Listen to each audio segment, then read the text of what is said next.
How to fix Roblox mobile camera glitch.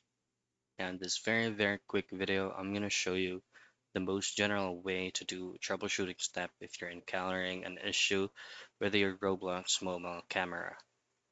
So first is you just want to have to go and exit in the current Roblox that is currently up and running in your phone. You just want to have to close that first. And then you need to locate your Roblox icon, this one. You just simply tap and hold on your Roblox app, and then you go into this I logo that will redirect you to Roblox application information. And then from here, scroll down under usage, go to storage. Now, these are actually two options available under storage, which is clear data and clear cache.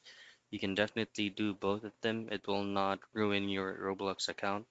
It will just reset the whole application, but will not do anything from your account. So those are the things that you can do for you to fix Roblox mobile camera glitch.